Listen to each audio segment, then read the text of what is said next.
Sam and T. Will have made it clear you guys want more takeaways. Are there characteristics that make a good takeaway type team, and what are they?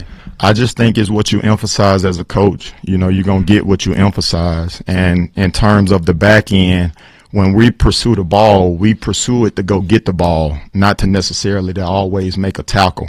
So it's about the ball, it's about the ball, and it's about the ball. That's what the game is about. You know, so when the ball is in the air, we want to go and get it. And then when, you know, it's a run play, we want to go and force it out. So our desire to get the ball out has to be greater than the ball carrier wanting to secure it, right? And when the ball is in the air, we got to want to go and get it more than receiver. And at the end of the day, if we can get the ball back to the offense, to Coach Petrino and the guys, we'll be an elite team. We were undefeated last year when we won the turnover margin, right? But when it was tied or we was -1, we didn't win a game. So the obvious is that we need to get takeaways and we need to protect the ball. Nick was in here the other day and said the safeties have done a better job at that point of getting turnovers.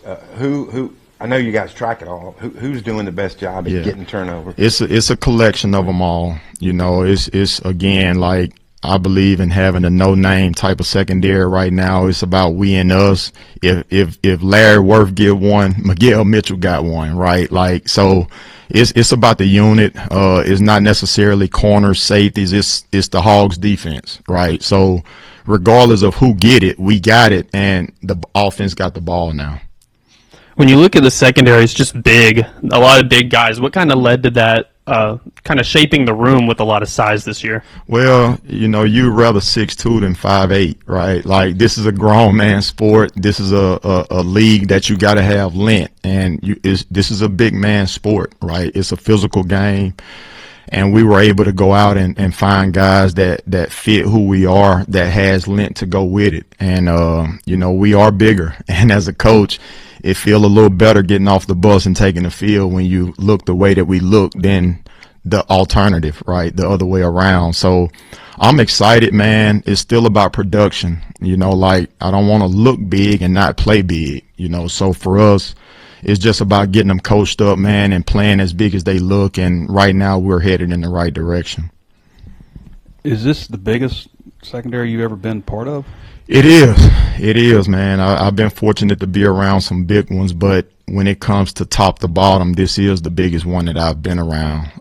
Now, the good thing is that they big and can run, right? It's still about speed as well because of the position that I coach. So they not just big, they big and can run. And we just got to continue to work on the things that we got to get better at every day, which what we talked about earlier, the communication.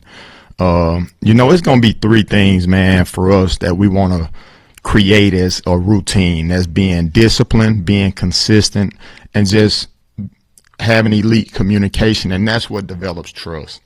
When I look at your background, you know, the year before you took over Florida State, they were one of the worst pass defenses in the country, steadily rising up those ranks all the way up to number 4 nationally. Mm-hmm. Looked like on that track at Arkansas. Yes, Here's sir. where the bad numbers come in of last year. 248.9 yards per game allowed last. And there's 11 people out there. No, it's not all secondary.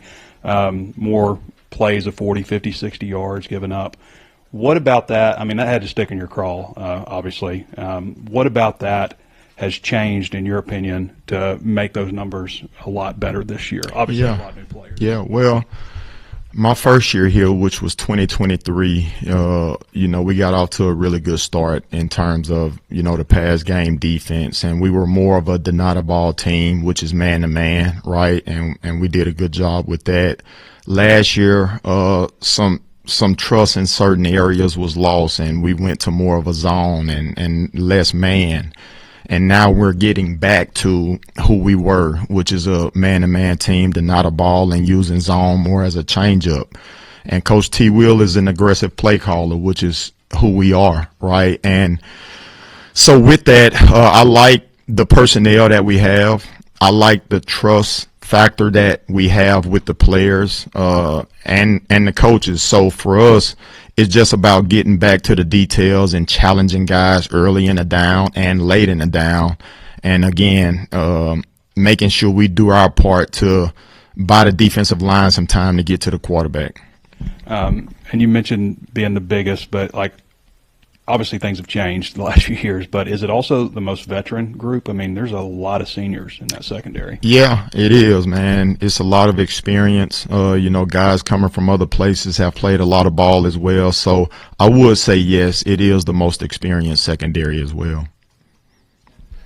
Coach Shakur Smalls is a guy we didn't really get to see in the spring. He came over in the summer, but from what we've seen in the fastball, looks like he's kind of worked his way into the two deep a little bit there. What have you seen from him? What kind of ways can he impact the team this year? Yeah, his consistency and his want to get better every day. He loved football.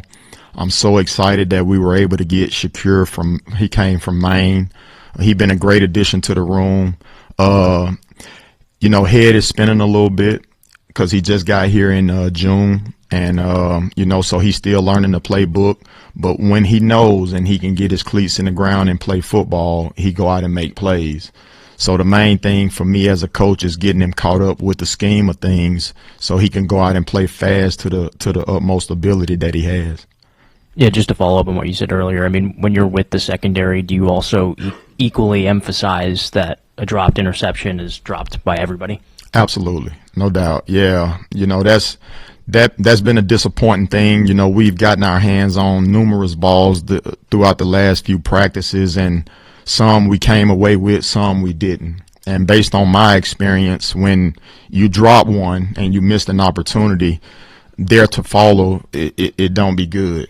So again, we got to capitalize on those opportunities. We got to come away with takeaways. I've been impressed with the way we've been able to get our hands on balls, but we can't have missed opportunities.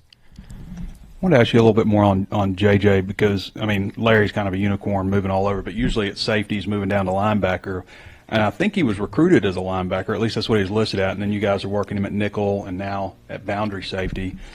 And I believe also he was one of the fastest guys on the defense in summer testing and stuff. Just I was wondering if you could expound a little bit on that and the decision to move him from linebacker and then to nickel and then now to safety. Yeah. First, it started off just with his skill set. JJ, he's somewhat that tweener, if you will, not as big to be inside the box, but big enough to be a defensive back. And once we were able to get him here and actually see how well he moved and can run and pick up what we're doing from a schematic standpoint, we needed a little more help at hog.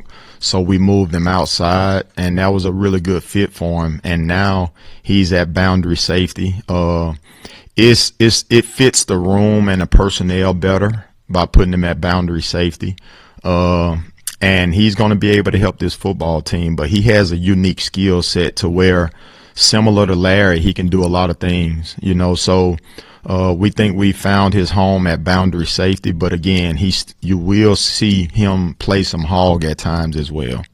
And back to Larry, I know you said like it's everybody in the defense, but when you look at his measurables, he's all of 6'4", 226, 40.5-inch vertical, strong, fast. What is it? And maybe coming from Jacksonville State was a bit of a, spin his head a little bit going from that level to this, and you also worked him a lot of different positions. But now that he's kind of more settled in the defense, knows all the positions, all that ability, what is his ceiling? I mean, the sky is the limit, right? He can be as good as he want to be. Larry is a Sunday player, right? He brings a lot of value. He shows up every day. He's Mr. Consistent. He brings a lot of value to special teams as well. More than his physical attributes, his desire to get better, and he got a coach mentality, and it blends into the rest of the room as well. Whenever he come in and sit up front, he bright-eyed, ready to take notes and get better. The J.J. Sheltons and the Taj Overtons of the world gonna follow that, right? So his leadership has really been good. Again, he still got a lot of things that he has to improve on the field with being consistent with his eye placement and things of that nature. But, I'm so excited to coach him, man, and I think he'll play a long time on Sundays for sure. What I also noticed in the spring, starting in the spring, was I started hearing his voice at practice more. Was that something you guys talked to him about, or was that just something like he naturally took over? Yeah, it's in his DNA, that, and in addition to us emphasizing it, you know, he go out and communicate at a high level. You know, it's more clean football when he's on the field and not, right? So I'm really impressed with the way that he communicates.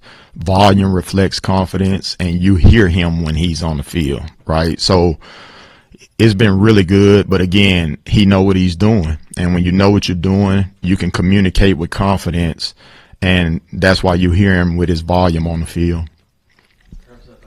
Coach, going back to Miguel Mitchell for a second, I don't know if we ever found out why, but like, he didn't play the first half of the season, but whenever he was able to play, it seemed like he got in right immediately and even started a few games for you. I mean, what's it say about a guy that, even though he's not able to play, he's still locked in and still able to contribute whenever he's able? It says a lot, right? It's easy to lose the mental focus within, you know, the day-to-day routine when you're not actually playing on Saturday. But he was always engaged, always helping out the younger guys. And because of his involvement at that point when he wasn't playing, he understands what we're doing just as well as myself, right? So he's able to go out and play fast. He got all the physical attributes you want as well with the mental to go with it. So his production so far this fall camp has been at a high level, and I just can't wait to see him take the field on August 30th. Coach, appreciate it. Yes, sir. Thank you, guys.